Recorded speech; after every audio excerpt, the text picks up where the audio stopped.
Merry Christmas, 63 Impala! Merry Christmas, everybody! Hey! Thing I will say about this little beauty, this was a kid's toy banjo, so it has these little covers.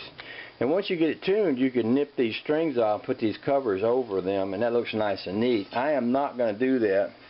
I'm going to leave them long because as it is, he can loosen those strings and he can adjust this bridge down here without the string tension on there, and then he can tighten them back up. Once he gets it where he wants it, he can nip those strings and close those things off.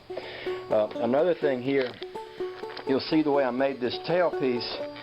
You can adjust where this bridge sits by sliding these strings back and forth. Like right now, as I look at it, it's a little bit lower on the low string side than it is on the high string side.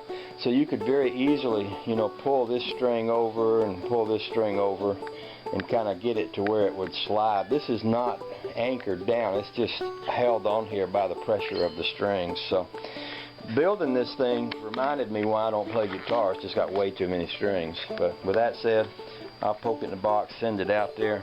Y'all have a Merry Christmas. Well, being one that couldn't leave well enough alone, I decided to remake the bridge on 63 Impala's guitar can. And as I was putting the strings back on, I noticed something wasn't right. They sounded good there for a few minutes, and then I noticed something wasn't right, and the strings had actually pulled this handle apart here, which ain't very good. It ain't the worst thing in the world, but it ain't very good. But I think what's going to need to happen is I'm going to need to put this back in place, take it out in the shop, and do a little quick weld job on that. So that sort of adds to the list of things I need to do. So I think I'll work on that for a while. Alrighty then, she's finished now. I did go ahead and do a little bit of welding down here on this tailpiece. It's pretty ugly welding, but that's kind of my trademark, so I figured it's almost as good as a signature for Ken Baby.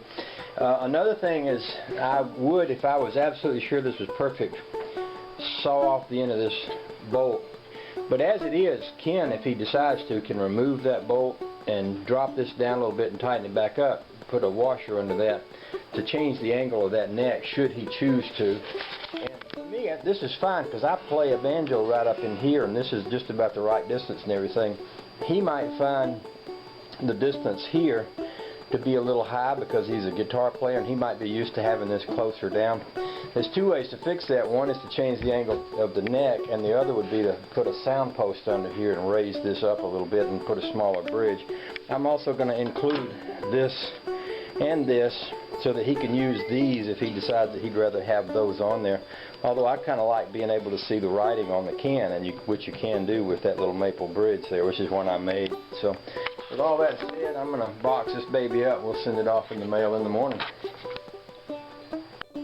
You want to say one more Merry Christmas to Ken before I mail this off? Merry Christmas! Merry Christmas, Ken! Merry Christmas, Ken! Merry Christmas, 63 Impala! Whee! Whee! Bring that back when you come back this summer. We'll sit down and jam together. Yeah.